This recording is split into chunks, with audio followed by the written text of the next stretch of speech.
Ya, jadi PAI ini masih memegang rekor mahasiswa terbanyak ya. Terbanyak, ya. Masya Allah, Alhamdulillah. Ya, Alhamdulillah, silakan berbangga diri. Mungkin dalam 2 tahun, 3 tahun ke depan nanti disalib sama KPI, insya Allah. Amin ya, semua nanti prodi membengkak ya. Membengkak, membludak.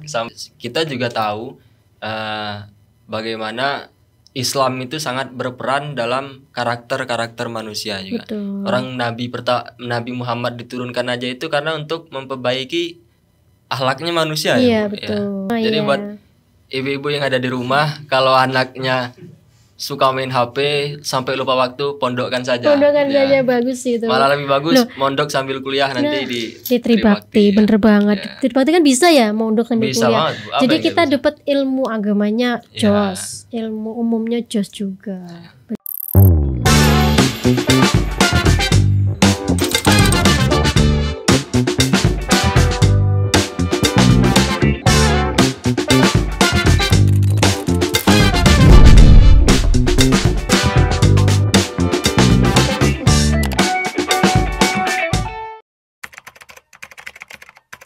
Assalamualaikum warahmatullahi wabarakatuh. Kembali lagi bersama kami, saya Salman Al-Farisi di podcast kreator KPI. Sebelumnya, untuk teman-teman, like, komen, dan subscribe channel ini supaya tidak ketinggalan di episode-episode selanjutnya yang memberikan informasi-informasi penting, ilmu-ilmu yang bermanfaat supaya teman-teman tidak ketinggalan di episode selanjutnya. Ya. Pada episode kali ini kita akan membahas pendidikan karakter.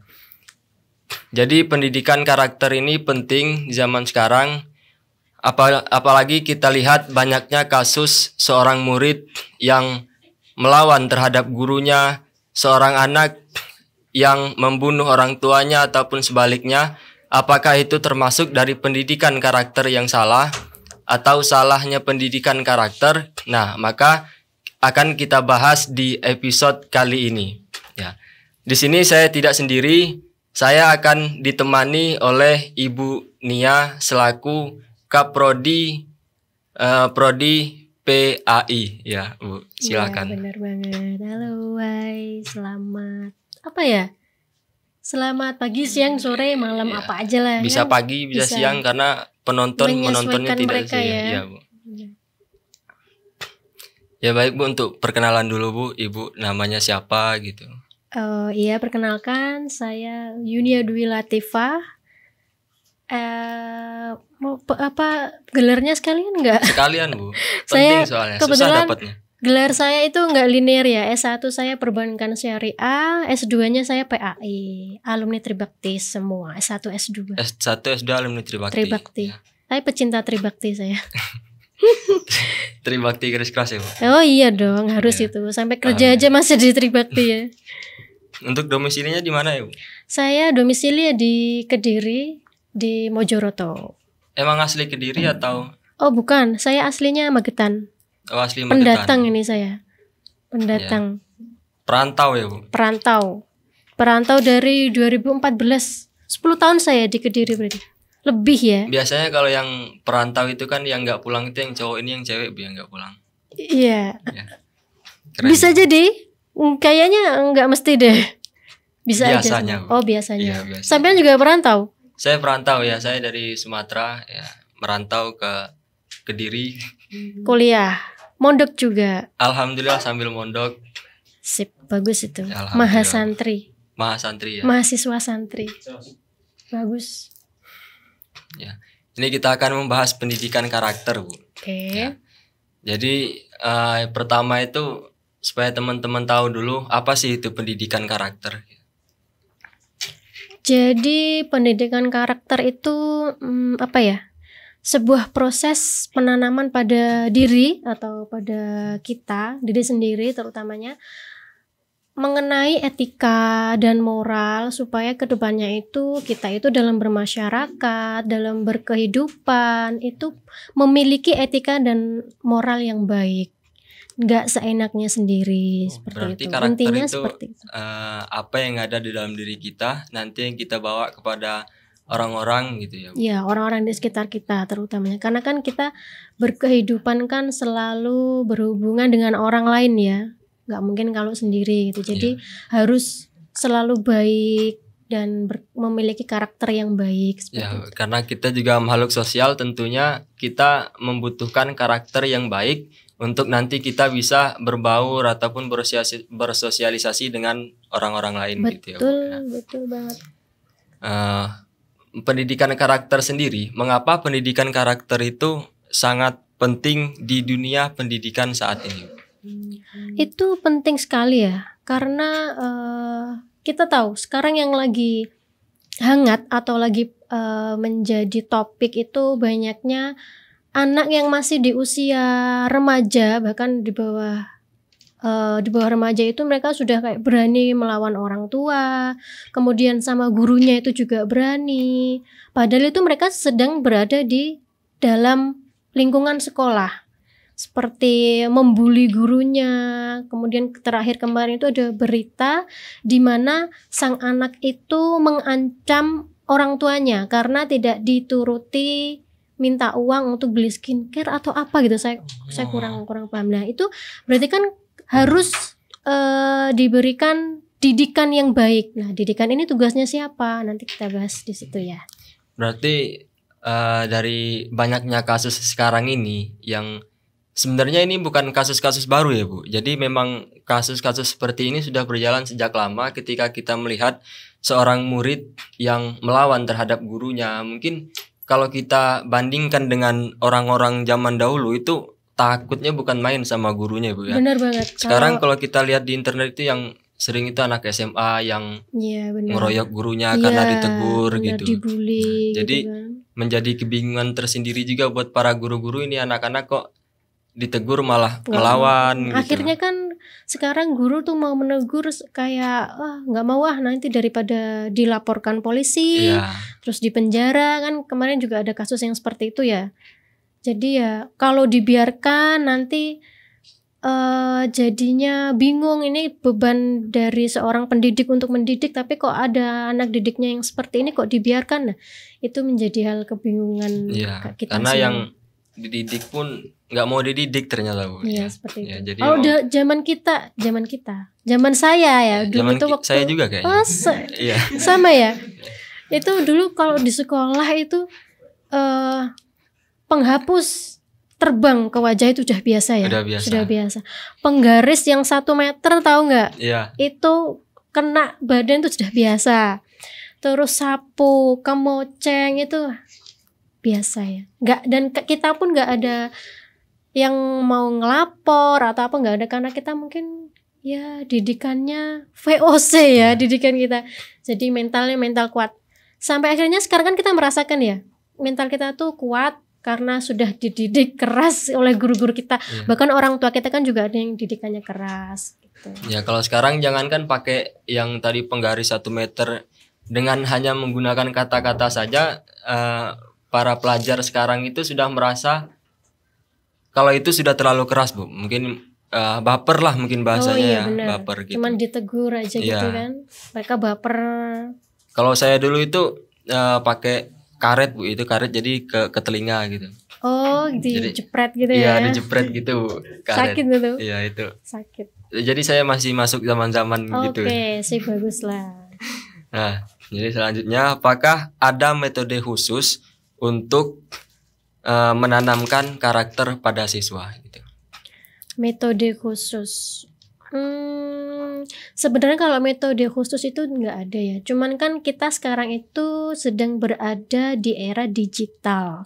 Jadi kita sebagai pendidik itu punya PR. Gimana supaya menyinkronkan antara materi yang kita sampaikan dengan dunia digital supaya mereka itu juga tidak salah dalam menggunakan digital.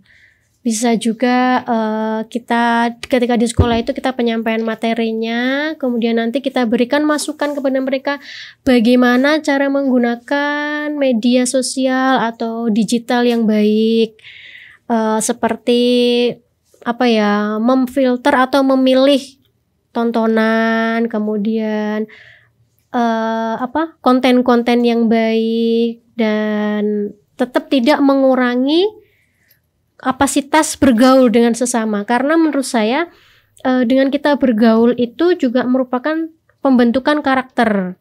Oleh karena itu kita bergaul pun itu juga harus tetap memilih kemana dan kepada siapa kita mau bergaul. Oh, jadi berarti pendidikan karakter itu juga disebabkan oleh lingkungan-lingkungan kita ya, Bu? Baik itu dari lingkungan keluarga, pertemanan gitu. Masyarakat gitu. Jadi termasuk juga pengaruh dari karakter itu nanti masuk dari media sosial juga bisa ya, Bu? Bisa. Dari tontonan bisa gitu. Banget. Dari sekarang kan konten itu sudah banyak banget dan berbagai macam jenis tema konten ya. Dan itu menjadi salah satu PR juga untuk orang tua, bagaimana untuk tetap mengawasi anaknya supaya tidak keluar jalur gitu. Jadi mereka tetap bisa menggunakan smartphone-nya itu dengan bijak dan tetap dalam pantauan orang tua. Oke, baik, Bu.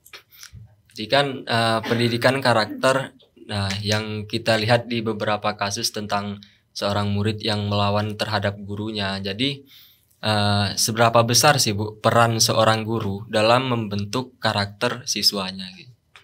Kalau di sekolah itu cukup besar ya, karena guru kan sebagai orang utama yang memberikan pembelajaran di sekolah ya. Jadi di sekolah itu kayak gini, guru itu kan singkatannya digugu dan ditiru. Digugu itu apa? Dipercayai, diyakini, ditiru berarti ditirukan. Dipercayai dan diyakini dan dipercaya. Artinya berarti yang semua yang disampaikan guru dalam kelas itu nanti akan dipercayai dan diyakini anak didiknya. Jadi harus itu guru itu memberikan pembelajaran yang baik pertama. Kemudian disesuaikan dengan perkembangan zamannya juga. Jadi di sini guru itu memang benar-benar sangat penting karena dia itu menjadi objek yang ditiru, yang digugu dan ditiru, diyakini, dipercaya. Apa yang disampaikan beliau itu berarti bagus. Jangan sampai guru itu menyampaikan hal-hal yang hoax atau mungkin tidak sesuai dengan materinya, itu jangan sampai karena dipercaya banget ini ya, sama anak didiknya. Sebesar itu ya, Bu, peran seorang guru. Jadi seorang guru itu tidak nanti hanya lewat omongan, tapi juga perilakunya harus mencerminkan apa yang diomongin dari seorang. Jangan sampai nanti guru bilang, kamu kalau masuk rumah, ini contohnya kalau masuk rumah harus salam karena ini sebuah adab ketika masuk rumah. Ternyata guru pas masuk kelas tidak mengucap salam loh. Berarti kan ini tidak sinkron ya yang disampaikan guru dengan perilakunya.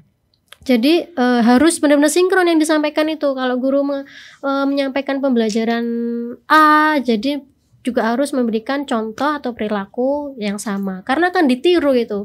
Di dunia sekolah itu pasti akan ditiru sama muridnya.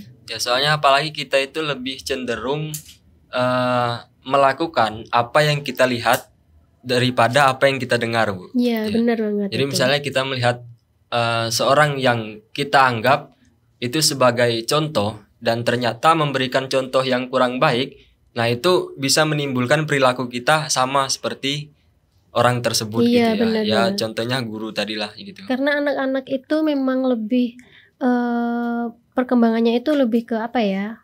Meniru. Daripada mendengar itu benar banget tuh lebih ke meniru. Makanya kalau bayi-bayi itu kan kok bayi ya? Bayi ke anak-anak ya, toddler itu dia itu kalau dikasih wejangan atau di sounding gitu, dinasihatin itu mereka kurang mau. Tapi mereka mau kalau satu diajak, dua melihat apa yang dilakukan orang tuanya. Itu kalau di rumah ya. Jadi kalau orang tuanya di rumah itu bicaranya baik, bicaranya sopan, itu anak juga akan meniru di situ. Gitu. Jadi memang untuk anak-anak itu memang sering melihat orang tuanya sehingga nanti apa yang dilakukan orang tuanya juga nanti besarnya anaknya juga bisa melakukan apa yang dilakukan oleh orang tuanya. Makanya di lingkungan keluarga itu berarti sangat penting juga ya Bu ya. Penting ya, Ya, keluarga. baik itu peran keluarga, jadi bukan hanya peran seorang guru. Sebenarnya peran orang tua, peran keluarga juga sangat penting Iya. untuk pembentukan karakter Pembentukan ini. karakter. Karena kan di lingkungan anak-anak itu kan lingkungannya nggak cuma sekolah ya. Di sekolah itu mungkin cuma pagi sampai siang. Sampai Setelah siang. itu kan di rumah. Dan jadi tugas pembentukan karakter itu sebenarnya ada di dua, itu ada di orang tua dan sekolah atau pendidik ya, guru itu. Jadi dari pendidikan karakter tersebut, kira-kira apa sih Bu tantangan terbesar di era saat ini dalam dunia pendidikan karakter? Oke, kalau tantangan terbesarnya itu sekarang kan sedang di era digital ya. Sedangkan anak-anak sekarang itu mayoritas mereka itu sudah memegang gadget atau smartphone, dan lebih apa ya, mereka kayak mengabaikan apa yang ada di sekitarnya gitu, sampai ketika mereka itu fokus dengan smartphone-nya, mereka itu nggak denger panggilan, nggak denger di sebelahnya ada apa misal pencopet, pencuri atau lain, dia nggak tahu saking dia fokusnya itu. Nah itu tantangannya itu gimana ya cara kita tuh mendidiknya supaya dia tetap bisa seimbang antara sosialnya dengan dunia sosial media dunia apa ya? Ya sosial media dari Iya, media bermedia sosial dari gitu. bermain gadgetnya itu Iya. ya, dengan menggunakan digital smartphone-nya tadi itu Ya, susah memang. ya. Kadang tuh kalau di sekolah itu sudah diberikan pembelajaran, tapi kalau nggak diterapkan itu juga nanti tidak membentuk karakter ke dirinya gitu. Dia itu cuman fokusnya di smartphone, jadi yang dia lebih menariknya tuh ya dari digital, dari smartphone-nya itu. Kadang susahnya di situ. Gurunya bilang bla bla bla bla bla. Ternyata dia melihat konten yang tidak sesuai, dan karena dia lebih tertarik dengan isi konten, akhirnya dia mengabaikan apa yang disampaikan guru dan dia lebih ke mengikuti konten itu. Itu sangat susah sih. Ya berarti diibaratkan masuk kuping kanan keluar kuping Keluar kiri kuping ya Bu? kiri, benar Ya itu. bahkan ada yang Mendal belum gitu. masuk tapi udah keluar. Sudah gitu. keluar itu Ya. ya. Mendal gitu. Apa ya mendal? Mental. Mendal. Sama. Ya. Bahasa saya mendal. Bahasa saya apa ya? Apa? Orang Sumatera ini. Mental Bu. 11-12. Kayaknya mental ya. Saya juga udah lupa ini bahasa Sumatera itu. Jadi memang smartphone itu sangat Smartphone. ya smart. Sorry ya. Handphone ya. Gadget bisa. Ya, handphone HP ya teman-teman. Enaknya ngomong itu HP.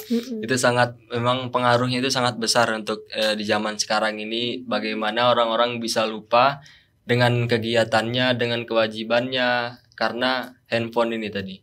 Ya. Seperti yang dicontohkan oleh Ibu Nia tadi gitu. Sehingga yang di pikiran anak-anak itu, yang di pikiran orang-orang itu tentang handphone saja, sehingga apa yang diberikan wejangan oleh gurunya itu nanti terlupakan begitu saja ya, benar, terlupakan gitu. Jadi memang pengaruh sosial media ini sangat besar. Sangat besar sekali, Ya. sangat besar. Jadi peran orang tua di sini juga ada ya, di mana peran orang tua di rumah itu memiliki peran memberikan edukasi, disampaikan ke anak, kamu kalau menggunakan gadget, pilihlah konten yang baik. Kalau toddler, anak-anak kan belum bisa ya diberikan nasihat seperti itu. Nah, tugas kita apa? Memblokir konten-konten yang sekiranya tidak baik.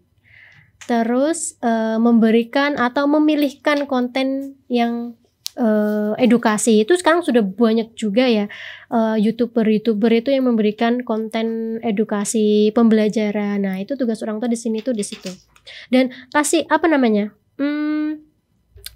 dikasih tahu juga kalau menggunakan sosial media itu tidak sembarangan, karena kita pasti akan memiliki jejak digital. Jangan sampai kita menggunakan sosial media itu, misal kalau sudah punya media sosial seperti Instagram, Facebook, terus X, seperti itu kan kita ada kesempatan untuk berinteraksi ya. Yeah. Nah itu kan khawatirnya nanti terjadi pembulian, pasti kan ada ya. Nah itu gimana caranya orang tua itu memberikan edukasi, jangan ikut-ikutan, ini nggak baik. Sudah, kalau memang kamu punya perasaan seperti itu, sudah dipendam aja, jangan sampai disampaikan. Nah itu kan juga sebuah didikan ya untuk menahan diri. Ya soalnya kan zaman sekarang anak-anak kecil aja bahkan yang sebelum SD saja mereka sudah pakai handphone, Bu. Nah Ya. iya benar-benar. Kalau Ibu sendiri pakai handphone itu umur berapa, Bu? Pertama. Umur berapa ya?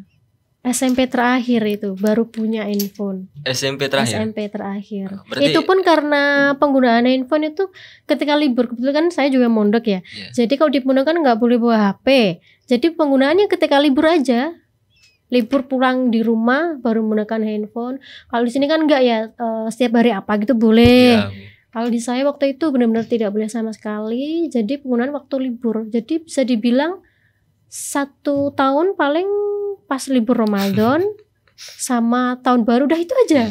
SMP sampai SMA. Berarti duluan Ibu ya dikasih handphonenya daripada saya. Saya itu SMA awal, Bu. Itu Oh baru ya, dikasih. mondok ya. juga. Ya mondok juga. Oh, Jadi iya. buat ibu-ibu yang ada di rumah, kalau anaknya suka main HP sampai lupa waktu, pondokkan saja. Pondokan Ya. saja bagus itu. Malah lebih bagus Loh. mondok sambil kuliah nanti Nah, di Di Tribakti, ya. bener banget. Ya. Tribakti kan bisa ya mondok sambil Bisa kuliah. banget, Bu. Apa Jadi yang kita nggak bisa? dapat ilmu agamanya Ya. jos, ilmu umumnya jos juga. Bener itu. Segala macam ilmu ada di sini. Bener. Mondok itu kan juga sebuah cara untuk mendidik supaya kita menjadi orang yang religius kan. Karena kita tahu sendiri orang yang religius itu atau yang paham agama itu pasti karakternya bagus kan, insya Allah. Dan itu kita ya salah satu tujuan mondokan kan supaya kita memiliki karakter yang baik, memiliki adab, memiliki etika dan moral yang baik ke depannya. Salah satu tujuannya itu. Mungkin pas mondok berat ya, tirakat. Tapi ya nanti hasilnya bagus juga gitu. Sampean kan juga Ya. merasakan kan? Begitu. Jadi mondok sambil kuliah atau kuliah sambil mondok ini? Mondok sambil kuliah. Yes, sama aja ya. Terserah lah teman-teman Mm-mm. enaknya itu bilang apa gitu ya. Betul. Ya. Mungkin dari pembahasan kita tadi memang pendidikan karakter itu sangat penting ya, Bu. Karena kita juga tahu bagaimana Islam itu sangat berperan dalam karakter-karakter manusia juga. Betul. Orang Nabi Muhammad diturunkan aja itu karena untuk memperbaiki akhlaknya manusia Iya, ya, Bu. betul. Ya, itu. Jangan lupa. Ya. Kalau kita mau menjadi pendidik yang baik, di Tribakti ada nih prodi PAI. Oh iya dong. Langsung Dosen- promosi ini, Bu. Oh iya. Oh iya. Jadi kita Dosen- juga kampus ini lagi ada masa penerimaan mahasiswa baru ya teman-teman. Jadi untuk teman-teman yang bingung mau kuliah di mana, mending gak usah kuliah. Ya mending kita kuliah di Tribakti Tribakti ya. dong. Nanti kalau mau belajar sama Bunia Boleh. bisa masuk di PAI. PAI. Pendidikan Agama Islam. iya gitu. Jadi nanti kita menjadi pendidik yang baik ya. Iya. Basicnya agama. Basicnya agama. Tribakti itu punya semua. Nanti kalau mau ketemu sama saya nanti ya di kantin. Di kantin Tribakti. Di kantin Tribakti ya. Saya di mana-mana ada loh. Insya Allah gitu. Ya kalau saya di KPI ya, Komunikasi Penyiaran Islam. Ya ini. Ya begitu. Wah, ini ya. Tenang ini ada editornya, ada di tet gitu berarti suaranya. Aduh. Ya, jadi PAI ini masih memegang rekor mahasiswa terbanyak ya, Bu? Terbanyak. Iya. Masya Allah, alhamdulillah. Ya alhamdulillah, silakan berbangga diri. Mungkin dalam 2 tahun 3 tahun ke depan nanti disalip sama KPI insya Allah ya. Amin ya. Semua nanti prodi membengkak Yang ya. membengkak, ya Membengkak. membludak sampai Ribuan. PAI sudah mencapai 1.000 lebih. 1.000 lebih. Hampir 2.000. Ya. Doakan bisa sampai 5.000 ya. KPI itu 1.000 kurang lah, Kurang berapa? kurang banyak. Kurang banyak. Iya ya, oke. Ya itu ya teman-teman. Terima kasih untuk waktunya hari ini, Bu. Ya bisa menemani kami di Kreator KPI dengan memberikan informasi-informasi yang bermanfaat, juga ilmu-ilmu yang bermanfaat untuk teman-teman dimanapun kalian berada. Jangan lupa nantikan episode selanjutnya karena kami terus update di channel ini. 1 minggu 2 kali ya teman-teman. 1 minggu 2 kali gitu. Ya. Banyak selain podcast di Kreator KPI itu juga ada konten-konten lainnya loh ya. Jadi jangan lupa subscribe channel ini ya supaya tidak ketinggalan tadi episode-episode kami gitu. Bunyikan loncengnya, ting ting. Ada suara ting-tingnya. Enggak sih. Tapi kan ada notifnya ya. Ada notifnya. Setiap habis upload apa konten itu kan ada notifnya. Ya kami pamit undur diri ya. Nanti kalau teman-teman masih kurang tentang pembahasan pendidikan karakter bisa langsung ke Bunia. Bisa ke kantor saya aja ya. Nanti menemui saya ya. Langsung temui Bunia. Kita kuliah bareng nanti tatap muka. Ya. Kalau pengen menemui Bunia itu temui adminnya dulu. Adminnya saya gitu. Nanti saya aturkan pertemuan. Aspri ya. Aspri ini. Ya. Cukup sampai di sini ya teman-teman. Ya, terima kasih waktunya. Kami akhiri. Mau pantun dulu boleh? Boleh Bu. 5 ubur satu aja. Ubur-ubur ikan lele, jaga adab mulai. Asik. Saya juga punya pantun. Apa? Ini. Ubur-ubur ikan lele. Ini mendengarkan semua loh ini. Ini penonton ribuan nih mendengarkan nunggu jangan lama-lama. Saya kurang suka lah ya ubur-ubur ikan lele. Apa? Saya lebih suka sayur aja, sayur. Iya, silakan. Mau sayur apa? Ya, nggak jadi ya pantunnya. Penonton kecewa. Ini eksklusif, jadi di episode selanjutnya aja saya kasih pantun ya. Penonton kecewa. Maaf ya. Ini. Jangan sampai apa ini apa? Unlike ya. Jangan sampai ya. Dosa gini kan. Semua harus gini semua. Sampai ribuan. Gini semua. Siapa tahu dengan like gini kalian masuk surga kan. Wah, Masya Allah, amin. Panitia surga. Ya, sudah ya Bu. Oke, siap. Ini waktu kita terbatas ini Bu ya. Terima kasih ya sudah mengundang saya. Oh, sama-sama Bu. Kapan-kapan diundang lagi boleh. Ya jelas, kami undang terus ini Bu. Ya. Baik teman-teman, sudah ini waktunya sebenarnya masih asik ngobrol tapi harus kita tutup karena memang masih ada video lainnya yang akan tampil gitu ya. Mohon maaf apabila ada kesalahan. Wassalamualaikum warahmatullahi wabarakatuh.